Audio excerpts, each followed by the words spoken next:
Plant tissue में सबसे पहले हम उत्तक का परिभाषा देखते हैं। उत्तक किसको कहते हैं? समान समान उत्पत्ति, संरचना एवं कार्यों वाली कोशिकाओं के समूह को क्या कहते हैं? उत्तक कहते हैं।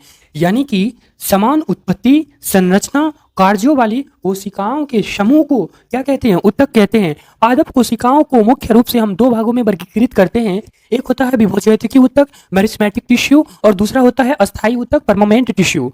तो मेरिस्मेटिक टिश्यू का मुख्य विशेषता क्या होता है? जैसे कि विभोजक मेरिस्मेटिक टिश्यू ये वर्धित क्षेत्र यानी कि पादप के वर्धित क्षेत्र में पाया जाता है, यानी कि ग्रोइंग रीजन में पाया जाता है। यानी कि विभोजयतिकी उत्तक जो है पादप के वर्धित क्षेत्र में पाया जाता है। उसके बाद है यह जो है गोलाकार, अंडाकार और बहुभुजाकार होता है। यानी कि विभोजयतिकी उत्तक मुख्य रूप से गोलाकार, बहुभुजाकार और अंडाकार होता है। इसमें जो जीव द्रव और केंद्रक रहता है बड़े आकार का रहता है और रसधानी जो है वो छोटे होता है। अंतरकोशिकीय स्थान मौजूद रहता है। यानी विभोजयतिकी उत्तक में अंतरकोशिकीय स्थान मौजूद रहता है। विभोजयतिकी उत्तक मुख्यतः तीन प्रकार का होता है: शीर्षस्थ उत्तक, पार्श्व उत्तक और अंतरकोशिकीय उत्तक। यानी कि एपिकल टिश्यू, लेटरल टिश्यू और इंटरकैलरी टिश्यू। तो शीर्षस्थ उत्तक किसको कहते हैं? जड़ एवं तना की लंबाई में वृद्धि करता है, इसको हम क्या कहते हैं? शीर्षस्थ उत्तक एपिकल टिश्यू कहते हैं। यानी कि जो भी पेड़ या पौधा के तना और जड़ की लंबाई में वृद्धि करता है उसको हम क्या कहते हैं? उसको कहते हैं शीर्षस्थ उत्तक। और इसको हम क्या कहते हैं? प्राथमिक वृद्धि, यानी सबसे पहले यही वृद्धि करता है, यानी कि शीर्षस्थ उत्तक। जैसे इसका एग्जाम्पल है, ये तना हुआ, इसकी लेंथ में वृद्धि करता है कौन सा? एपिकल टिश्यू, यानी इसकी लेंथ में वृद्धि करता है कौन सा? Apical tissue. उसके बाद ये जड़, यानी कि जड़ एवं तना की लंबाई में वृद्धि करता है शीर्षस्थ उत्तक। उसके बाद है पार्श्व, यानी कि लेटरल टिश्यू, जड़ एवं तना की मोटाई में वृद्धि करता है। जड़ एवं तना की मोटाई में वृद्धि करता है, उसको क्या कहते हैं? पार्श्व लेटरल टिश्यू कहते हैं। जैसे कि ये तना हुआ और इसकी क्या है? इसकी girth में, इसकी मोटाई में वृद्धि हो रहा है। इसमें कौन सा उत्तक भाग ले रहा है? पार्श्व उत्तक। पार्श्व उत्तक मुख्य रूप से भाग ले रहा है। उसके बाद है अंतरकोशिकीय, इंटरकैलरी, यानी कि पार्वों के आधार पर पाया जाता है। शाकाहारी जीवों द्वारा खाए जाने वाले भाग पर विकास होता है। जैसे कि एग्जाम्पल में हम घास लेते हैं, जब भी घास को किसी जानवर के द्वारा खाया जाता है तो वहां से एक न्यू प्लांट्स डेवलप होता है। तो उसका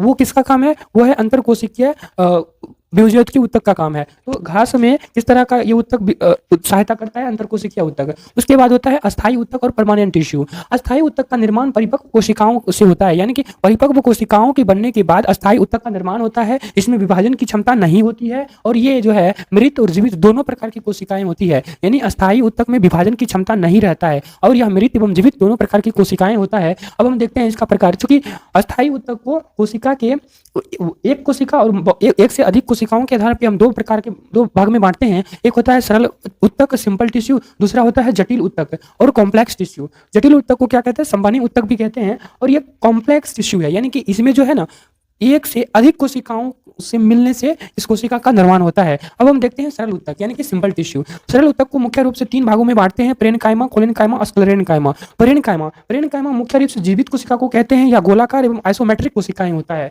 पेरेन्काइमा का क्या विशेषता है? यह मुख्य रूप से जीवित कोशिका है और ये गोलाकार और आइसोमेट्रिक कोशिकाएं होती है। नेक्स्ट है कोलेनकाइमा। कोलेनकाइमा मुख्य रूप से जीवित कोशिका होती है और अंतरकोशिकीय स्थान अब्सेंट रहता है। यानी कोलेनकाइमा में अंतरकोशिकीय स्थान अब्सेंट रहता है और ये जीवित कोशिका है और इसका आकार जो है अंडाकार और बहुभुजाकार होता है। उसके बाद है स्क्लेरेन्काइमा। स्क्लेरेन्काइमा क्या होता है? मृत कोशिकाएं होती है। स्क्लेरेन्काइमा क्या होता है? मृत कोशिकाएं होता है, लंबी पतली कोशिकाएं वाली होती है, लंबी पतली कोशिकाओं वाली होती है। और इसका जो दीवारें होता है अत्यधिक मोटी और लिग्निफाइड होता है। अत्यधिक मोटी और लिग्निफाइड दीवार किसका होता है? स्क्लेरेन्काइमा को। स्क्लेरेन्काइमा को क्या बोलते हैं? मृत कोशिकाएं बोलते हैं। यानी कि पेरेन्काइमा प्लस कोलेनकाइमा को हम यानी कि जीवित कोशिका बोलते हैं, जीवित कोशिका, और स्क्लेरेन्काइमा को क्या बोलते हैं? मृत कोशिका बोलते हैं।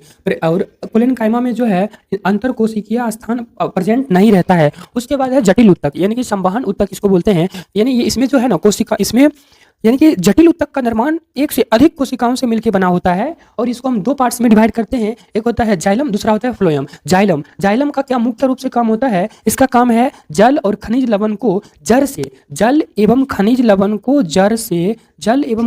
को जड़ से पादप के अन्य भागों तक पहुंचाता है। जाइलम का क्या काम है? जड़ से खनिज लवण और जल को पादप के अन्य भागों तक, जड़ से अन्य भागों तक पहुंचाता है जाइलम के माध्यम से। और जाइलम जो है मैकेनिकल स्ट्रेंथ प्रदान करता है। जाइलम की कोशिकाओं के जाइलम के वलय को काउंट करके हम किसी भी प्लांट्स की आयु को निर्धारित करते हैं, आयु ज्ञात करते हैं, उसको क्या बोलते हैं? डेंड्रोलॉजी। डेंड्रोलॉजी में पादपों के आयु का अध्ययन होता है और किसके द्वारा? जाइलम वलय के द्वारा। उसके बाद है फ्लोएम। फ्लोएम में मुख्य रूप से पादप भोजन को पत्तियों से अन्य भागों तक पहुंचाता है। पादप भोजन को फ्लोएम की मदद से, फ्लोएम ऊतक की मदद से पादप के अन्य भागों तक पहुंचाता है। उसको हम क्या कहते हैं? फ्लोएम कहते हैं। एक बार हम फिर से देख लो, टिश्यू क्या होता है?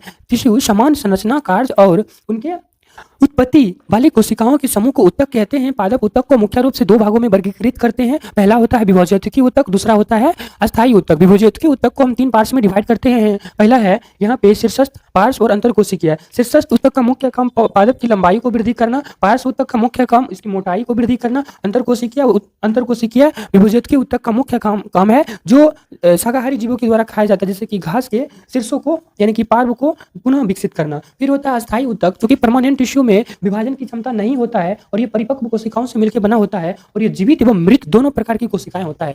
यानी कि जटिल ऊतक को हम कोशिकाओं के एक कोशिका या एक से अधिक कोशिकाओं के आधार पे हम दो भागों में वर्गीकृत करते हैं। यानी कि सरल ऊतक किसको बोलते हैं? वह ऊतक जो एक से केवल और केवल एक कोशिकाओं के निर्माण से बना होता है उसको हम सरल ऊतक कहते हैं। Only one cell and the simple cell divided into three part, that is parenchyma, sclerenchyma and sclerenchyma.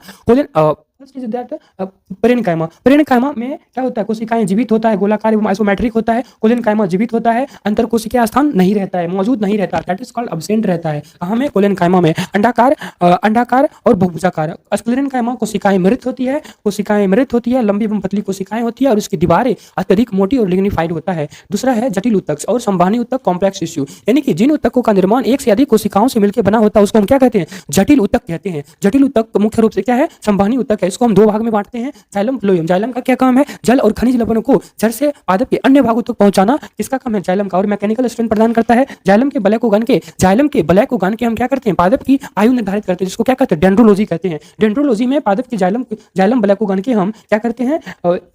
पादप की आयु ज्ञात करते हैं। उसके बाद है फ्लोएम। पादप भोजन को पत्तियों से अन्य भागों तक पहुंचाता है, वो किसका काम है? फ्लोएम। इस तरह से हमारा प्लांट कोशिका यहाँ से समाप्त होता है। यहाँ तक आप सभी को देखने के लिए बहुत बहुत दिल से धन्यवाद और प्लीज़ वीडियो को लाइक कीजिए और प्लीज़ शेयर कीजिए और चैनल को सब्सक्राइब कीजिए। धन्यवाद।